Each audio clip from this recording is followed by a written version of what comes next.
नमस्कार, कैसे हैं आप लोग। तो आज हम आपको दो पार्ट पढ़ा चुके थे। गोली पृष्ठों पर लेंस के अपवर्तन को भी पढ़ा चुके थे। आज हम एक नए चैप्टर पढ़ेंगे। चैप्टर 3 से शुरुआत करेंगे।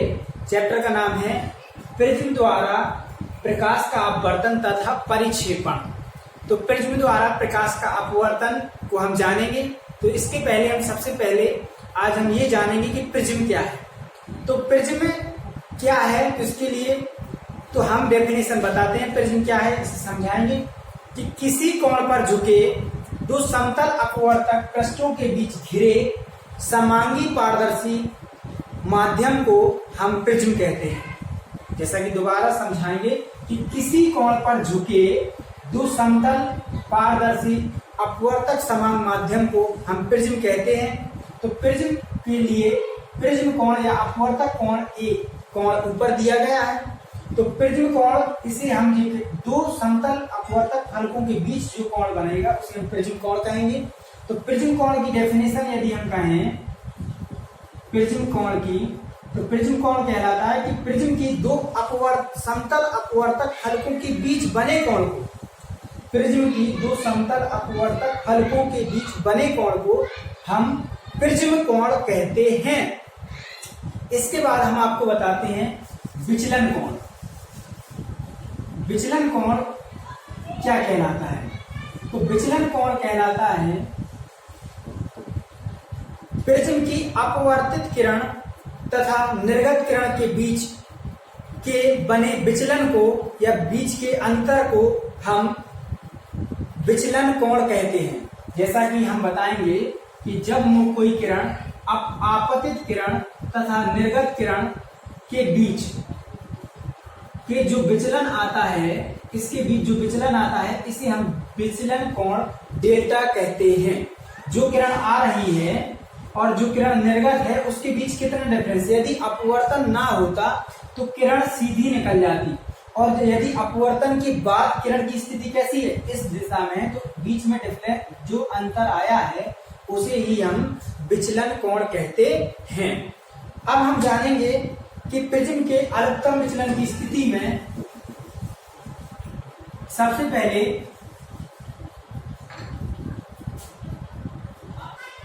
अब हम जो फॉर्मूला प्रूफ करेंगे प्रिज्म के अपवर्तनांक के लिए सूत्र का निगमन। प्रिज्म के अपवर्तनांक के लिए सूत्र का निगमन में सबसे पहले हम पहले चित्र को समझेंगे। हम आपको विचलन कोण पढ़ा चुके हैं कि आपतित किरण और निर्गत किरण के बीच के अंतर को हम विचलन कोण कहते हैं, जो यहाँ चित्र में डेल्टा यहाँ बन रहा है। विचलन कोण को हम डेल्टा से प्रदर्शित करते हैं। तो जैसे मान लीजिए कि कोई आपतित किरण पी बिंदु से आ रही है और लेंस प्रिज्म के पहले पृष्ठ से अपवर्तन के बाद समानांतर हो जाती है, और दूसरी स्थिति में वह निर्गत किरण अविलंब से नीचे की ओर झुक जाती है।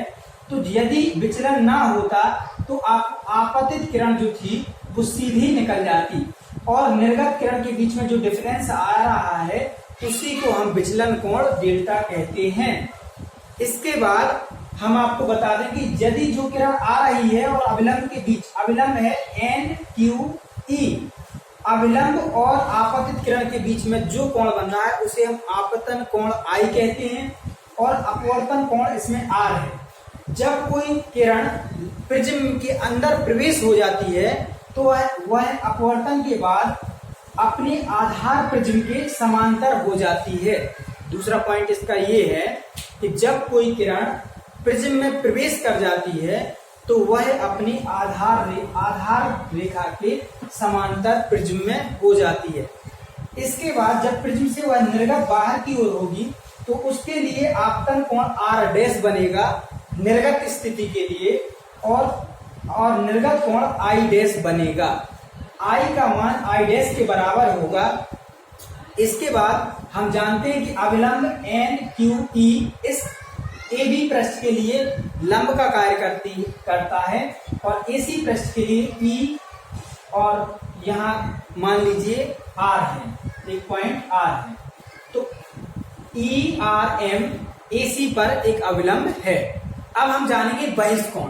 आपको हम बहिष्ठ कोण पढ़ा चुके थे कि यदि किसी त्रिभुज में एक भुजा बढ़ा दी जाए तो बाहर की तरफ बना कोण का मान अंदर की तरफ शेष दो कोणों के योग के बराबर होता है। जैसे मान लीजिए इसका मान x है और इसका y है, तो जो कोण हमने त्रिभुज का नहीं लिया है उसके बाहर का कोण x प्लस y के बराबर होता है। इसे हम कहते हैं बहिष्ठ कोण प्रमेय।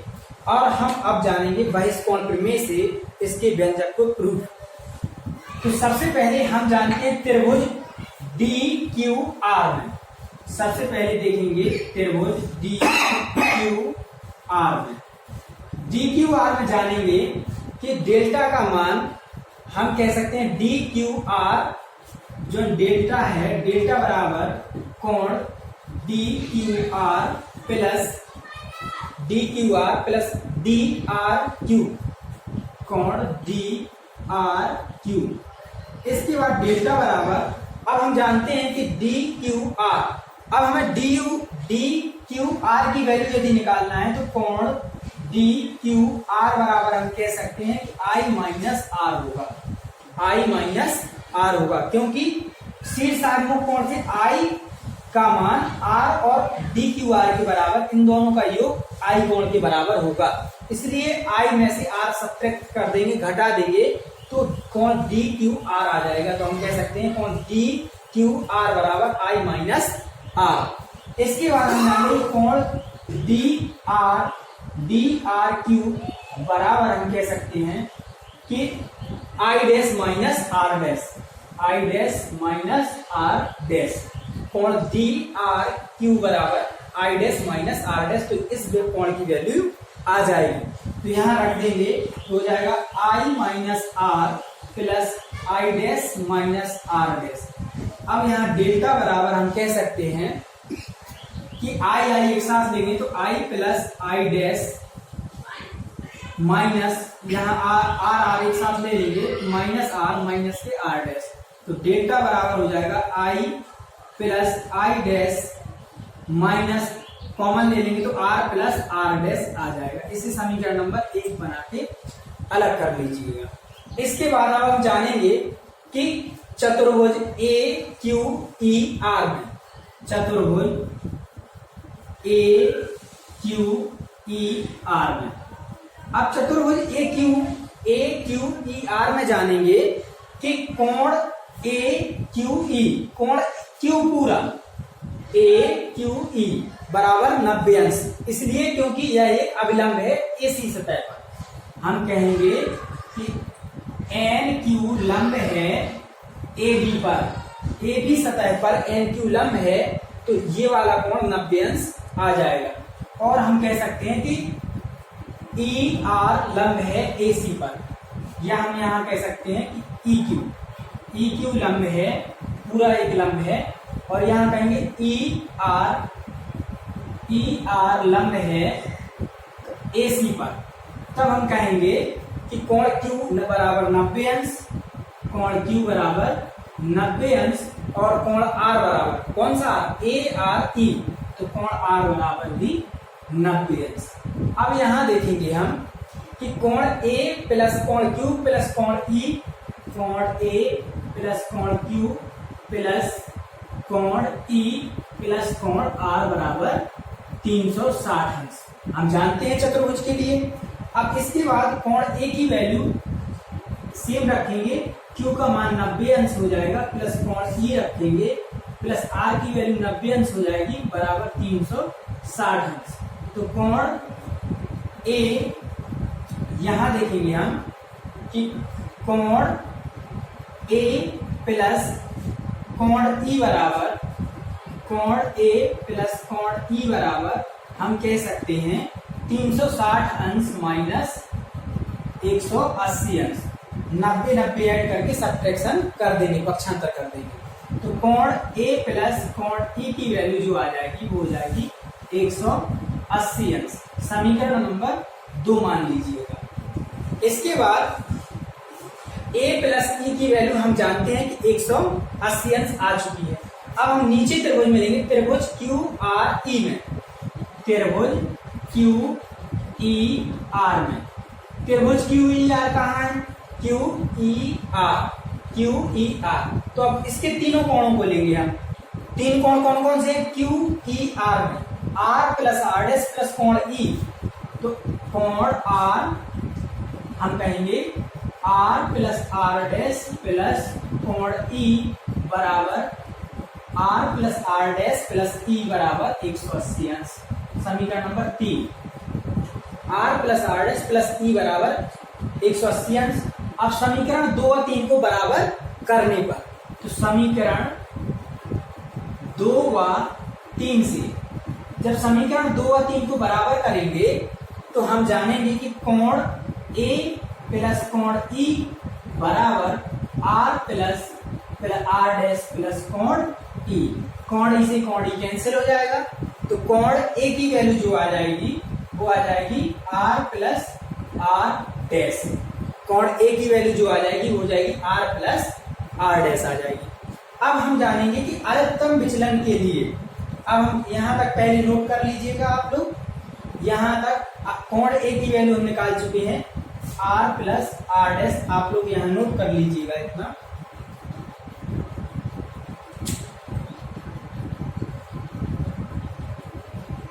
अब हम जानेंगे कि यहां तक आप समीकरण 1 की अभी आवश्यकता पड़ेगी, इसलिए हम यहां से आपको मिटा दे रहे हैं।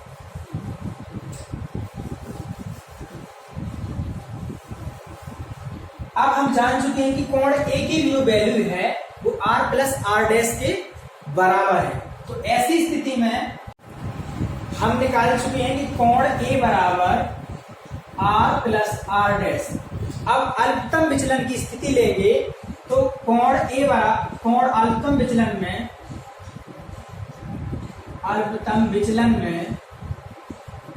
आर बराबर आर डैश के होता है, तो कोण ए बराबर हम कह सकते हैं आर प्लस आर। तो कोण ए बराबर 2r। कोण ए की वैल्यू जो हो जाएगी वो 2r के बराबर हो जाएगी। अब यहां रखेंगे अल्पतम विचलन की स्थिति में कि यदि अल्पतम विचलन हो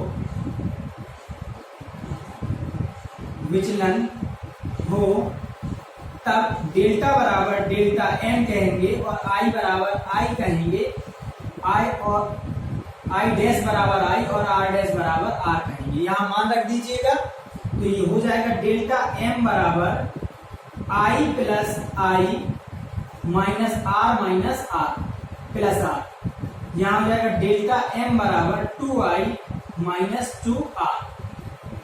इसके बाद 2r की वैल्यू हम कितनी जानते हैं, कोण ए जानते हैं, तो यहां लिखेंगे हम कोण, यहां नोट करेंगे डेल्टा एम बराबर 2i माइनस 2r। तो डेल्टा एम बराबर हो जाएगा 2i माइनस, यहाँ 2i माइनस 2r की वैल्यू r है, तो 2i माइनस यहाँ a आ जाएगा, 2r की वैल्यू a रख दी है, तो यहां से आ जाएगा डेल्टा m प्लस a बराबर 2i।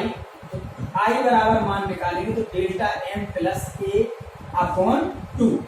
i की वैल्यू आ जाएगी i की वैल्यू जो आ जाएगी हो जाएगी डेल्टा m प्लस a बटे 2 आ जाएगी। अब हम जान चुके कि r की वैल्यू जो यहां से निकालेंगे तो r की वैल्यू हो जाएगी r बराबर a/2। r की वैल्यू आ चुकी है a/2 और i की वैल्यू आ चुकी है डेल्टा m अपॉन 2। i और r की वैल्यू आ जाने के बाद हम आपको यहां पहले नोट कर लीजिएगा i और r की वैल्यू।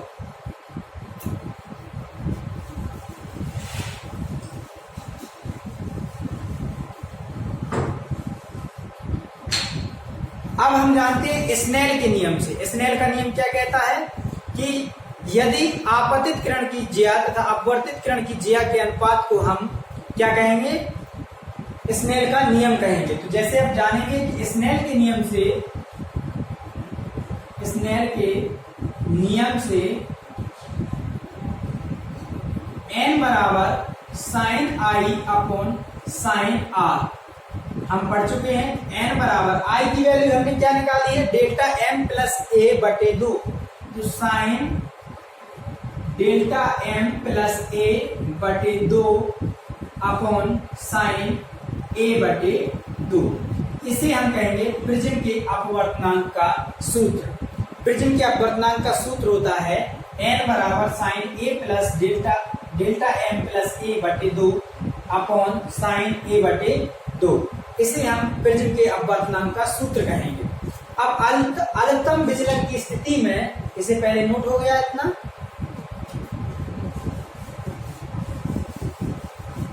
अब हम जानते हैं कि यदि पतले प्रिज्म द्वारा विचलन, पतले प्रिज्म द्वारा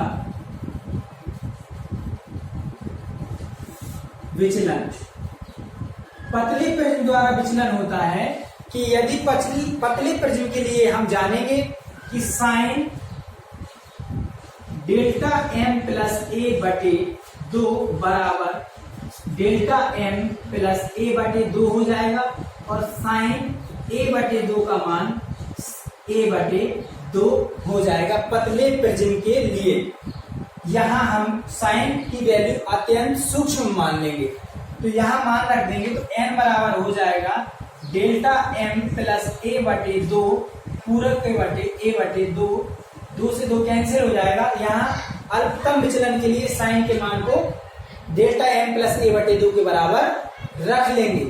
तो इसके लिए n बराबर हो जाएगा डेल्टा एम प्लस ए बटे ए, यहाँ मल्टीप्लाई कर लेंगे तो डेल्टा एम प्लस ए बराबर एन ए हो जाएगा।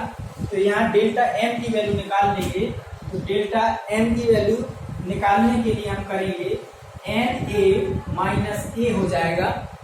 तो यहाँ डेल्टा एम बराबर यदि हम निकालेंगे तो हो जाएगा n माइनस 1 इंटू ए, n माइनस 1 इंटू ए।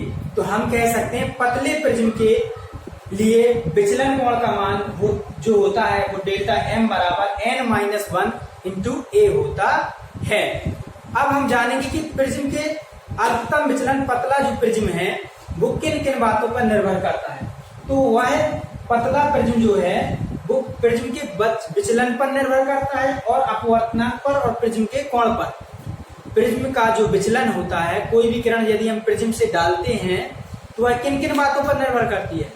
प्रिज्म के कोण पर निर्भर करती है कि प्रिज्म कितना झुका हुआ है, और n प्रिज्म के अपवर्तनांक पर निर्भर करता है कि कोई भी प्रिज्म का अपवर्तनांक कैसा है। इन दो बातों पर निर्भर करती है, लेकिन प्रिज्म के आपतन कोण पर निर्भर नहीं करता है। क्या विचलन, हमारे प्रिज्म का जो विचलन है, डिफरेंस है, वो प्रिज्म के आपतन कोण पर निर्भर नहीं करता है। अर्थात हम कह सकते हैं कि जो हम किरण प्रिज्म में डालते हैं इस बात पर निर्भर नहीं करती है कि हम कितने कोण पर डालते हैं। चाहे हम कम झुकाकर किरण डालें या अधिक झुकाकर किरण डालें, इस बात पर हमारा विचलन निर्भर नहीं करेगा। निर्भर करेगा तो केवल प्रिज्म कोण और प्रिज्म का अपवर्तनांक। यही हम पढ़ाना था। प्रिज्म के पतले प्रिज्म के लिए विचलन का मान डेल्टा एन बराबर n माइनस 1 इंटू ए। इस टाइप से हम आज यहाँ तक खत्म कर चुके हैं आप लोगों को तीसरा चैप्टर। अगले वीडियो में आगे हम देखेंगे। धन्यवाद, थैंक यू।